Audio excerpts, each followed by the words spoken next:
Your voice counts. Your questions are answered. This is Observer AM.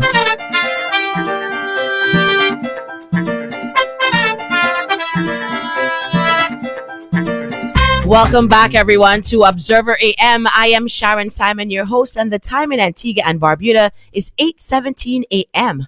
Joining us now is a powerhouse of advocacy and action. She's an educator and the founder of Good Humans 268 Inc., an organization bridging the gap between disability awareness and climate justice. Since her own diagnosis with osteoarthritis in 2018, she has raised over 130,000 United States dollars for community recycling and spearheaded accessibility projects in our local schools. Please welcome the inspiring Joshwanette Francis. Good morning and Happy New Year, and welcome back to Observer AM. Good morning and Happy New Year. I think this is the first one for the year. How are you this morning? I am not bad at all. How are you doing? So far, so good.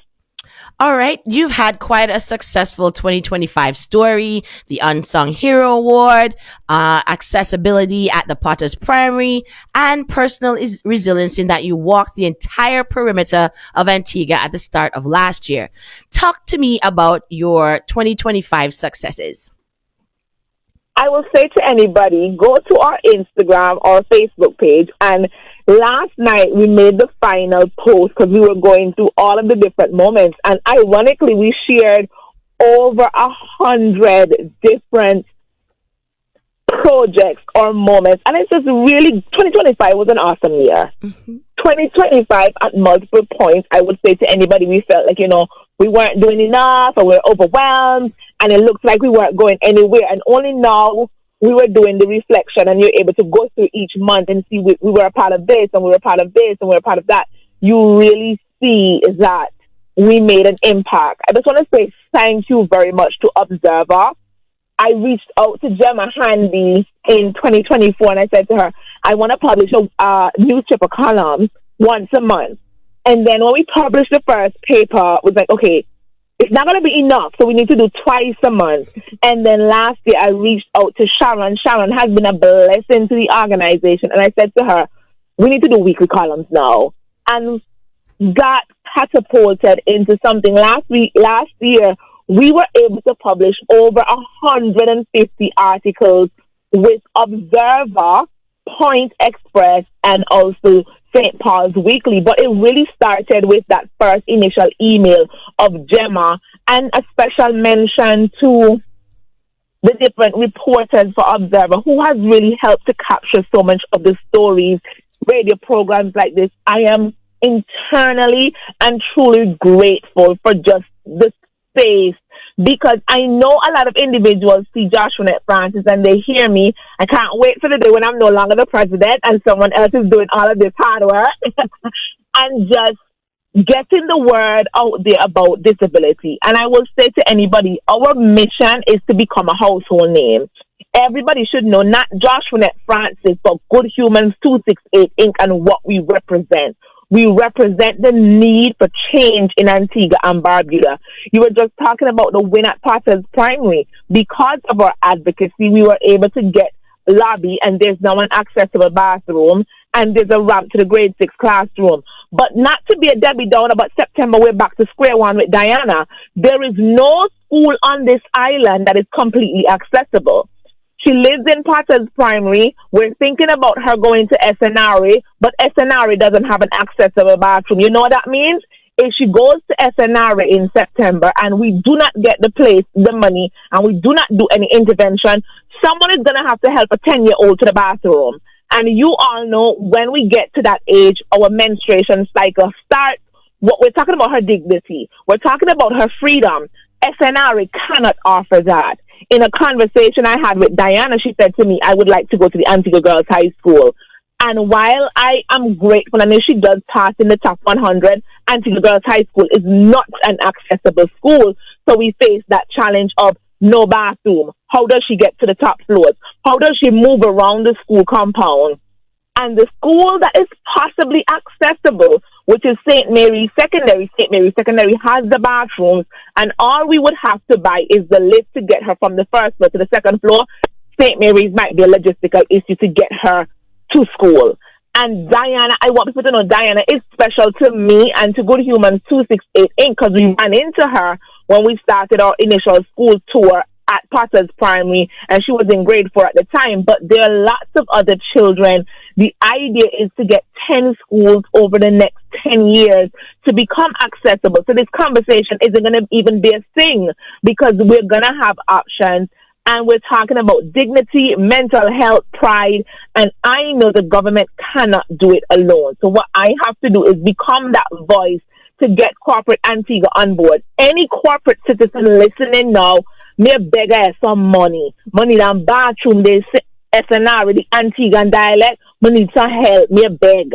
Because September, if she goes to SNRE, there is no bathroom at SNRE. If she goes to Antigua Girls High School, there's no bathroom at Antigua Girls High School. If she's going to go to St. Mary's, which has a bathroom, I'm going to have logistical issues to get her there. And the only way that we're going to get this started is with the help of corporate Antigua and Barbuda. You pointed out some very important points there just now where you said that it's about dignity, mental health, and pride. It's very interesting that in the 21st century, a lot of our schools are still not accessible schools. And when we have students that need this sort of thing available at the schools, I have a question on the board that's asking for your contact number. Can you provide that for us now, please? My contact number is 727-2120, or you can reach us at 789-GOOD. That number again is 727-2120 or 789-GOOD. Sharon, I will say to you, disability isn't a new thing. Disability has been happening for generations now.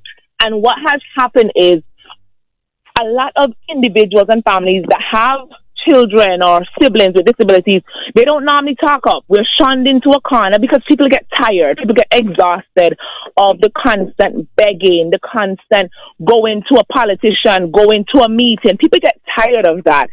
However, I will say to anybody, for me, when I'm tired, I'm going to go sleep. So I just want Auntie Bobby for now, the begging for Diana turn up for the year because she's not going to go to a school and have to ask anybody to take her to the bathroom.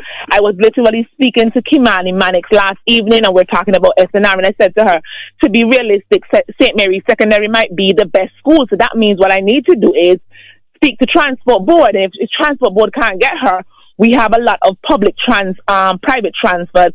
That means I might need to beg like money that I can't pay the person for the whole school term to get she to and from Potters to St. Mary's Secondary, and looking at how we can get her because it should not even be a thing.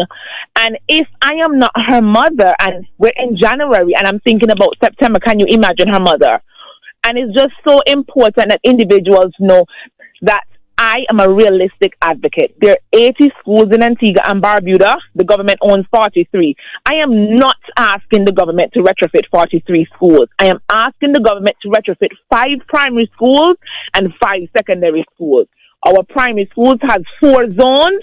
We started at Potter's Primary. We now need to retrofit 3 other primary schools on island and the primary school in Barbuda.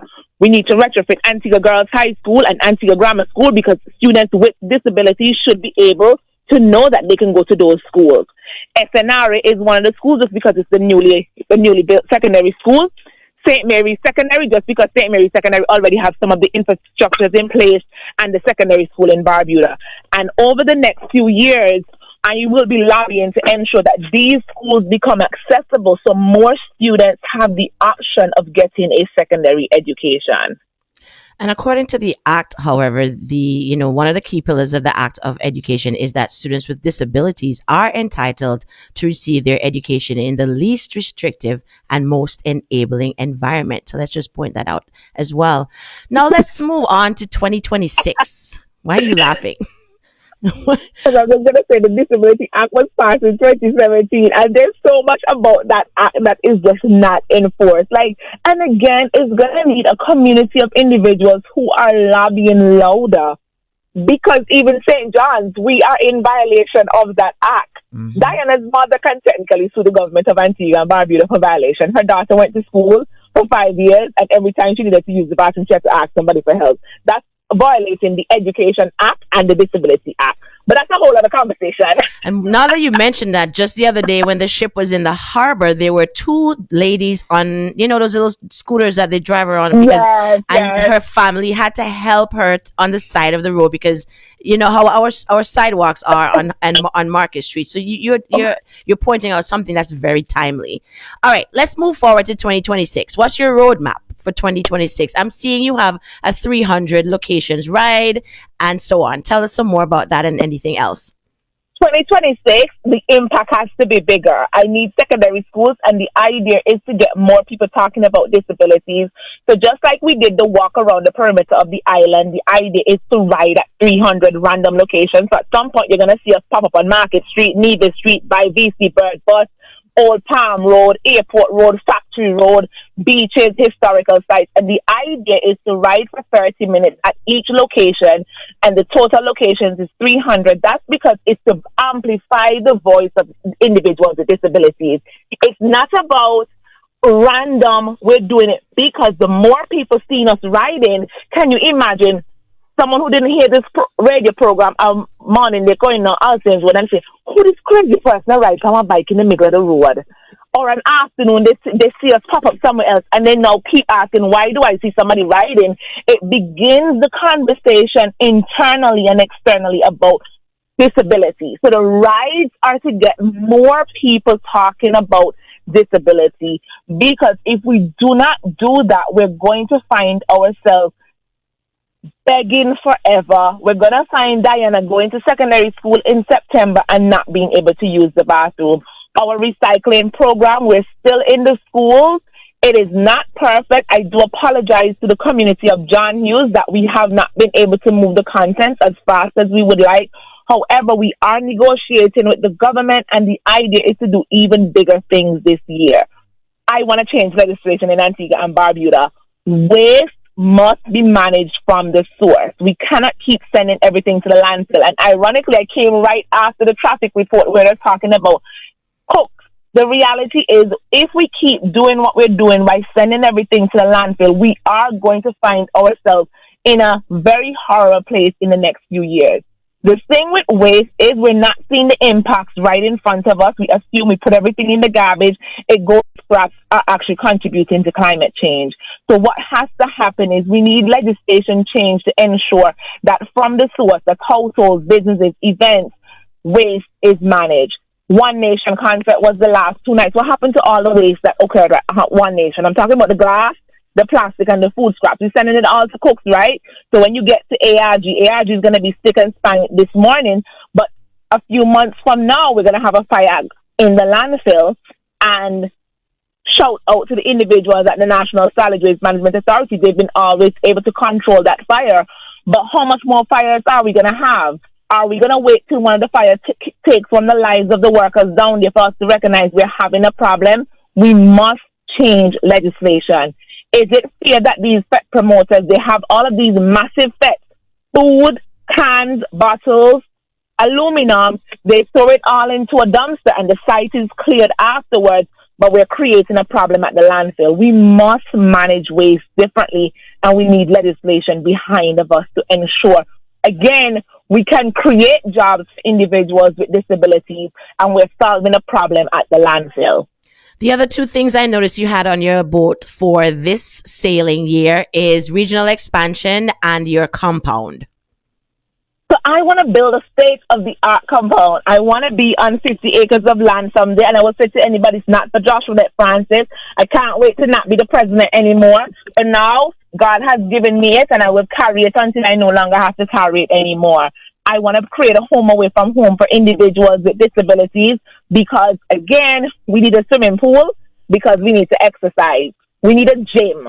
We need a kitchen. And we need lots of things, and I'm hoping the state-of-the-art compound can do that for individuals with disabilities. And there are many great things that's going to happen. Commonwealth Heads of Government meeting is actually happening this year, and we have plans for that. Ironically, I'm not able to say it out loud yet, but we just got confirmation that big things are going to be happening with that. I'm excited about the work that we've already done and the work that we're going to continue to do. And every single Facebook post, Instagram post, radio interview, TV interview is towards getting more people talking about disability. Disability does not mean inability. It just means that the system has to adjust for individuals. I'm looking at my paper today for page 8, and I'm seeing you with the Governor General and Lady Williams. Halo is welcoming of the Good Humans 268 on its patronage. Tell us about that. Halo is one of the big things that's going to happen this year. I'm so excited that we're officially able to announce it. We're going to be doing some work together this year. And all that we're doing, when I spoke to Lady Williams on 2 of the meetings before the official release, it's like, our vision is aligned. And again, she also has this great the need to help individuals with disabilities and just amplifying our voice and our work. So we're going to be doing some things with them this year.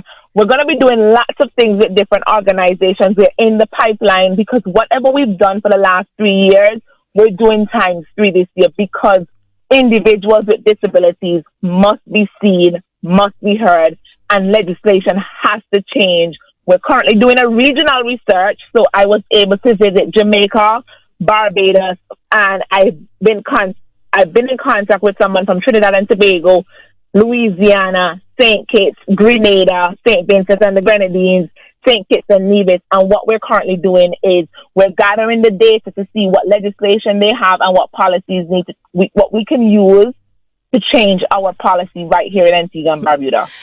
Something that you just said, I really appreciate, in that you're collecting data. That's something that I realize we don't do a lot in our country or in the Caribbean. So that's a really good start. What are you going to use the data for? Please remind me what you just said.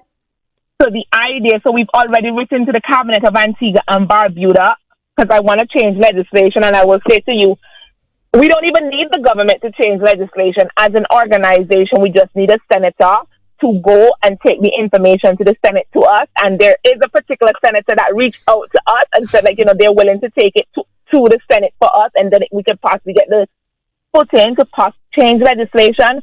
But before we get to that place, we need the data from other islands to see what they are doing, what are best practices, what works, what doesn't work. And again, I would like somebody to sponsor me some plane tickets. I need 6 of them because there's 6 countries that I need to go to. Because no phone call, no email address, no pictures beats being on the ground. The experience in Jamaica and Barbados, the Bees Recycling has been in operation for 24 years. The manager that I was speaking to has been there for 23 years. They employ 85 individuals at their recycling facility. I went to Jamaica and I spoke to Recycling Partners of Jamaica, and I spoke to Smile Zone. Recycling Partners of Jamaica have over 100 employees in recycling. And just seeing that exactly what we're doing in Antigua and Barbuda, in Barbados and Jamaica, times 10. When I was in Jamaica, I was able to see the process of them bringing in the bottles, sorting the bottles, packing the containers. They're moving 16 containers of plastic every month in Jamaica. Bees Recycling in Barbados, I was able to see them using the material to make lumber. I was able to see what happens with the battery, what happens with the glass. They're actually recycling the actual plastics. The plastic that you go and your Chinese food is in, they recycle that type of plastic. And you're able to see that they have a machine that's taking cars and they're stripping it down and they ship out that metal. And just, again, if they can employ over 50 individuals at both facilities, can you imagine what we can do in Antigua and Barbuda? The tires, I saw that National Solid Waste Management Authority, again, shout out for them to the work that they're doing, getting a machine to shred the tires, but we still have the issues of the old cars and we still have the issue of the glass. I do not believe the government can do it all, and I don't want anybody to ever think that I think the government should. All of the hotel owners, bars, and restaurants, they can come together and buy the machine that can turn the glass into sand. They can come together as a collective and do things, and we have to get to the place where we stop waiting on the government because the government cannot do it all. We need nonprofits and we need the private part of Antigua and Barbuda to truly ensure we can harness the beauty and keep this beauty for the next 50 years. Joshua, it has been an absolute pleasure having you on with us this morning. You sound so excited and happy about what you're doing, and I know you love what you're doing. And I hope that you are inspiring some young person to pick up that presidential role when you're ready to lay it down. Thank you for sharing your journey and for your incredible work that you're doing through Good Humans 268. You are exactly the kind of inspiration we need to start our day.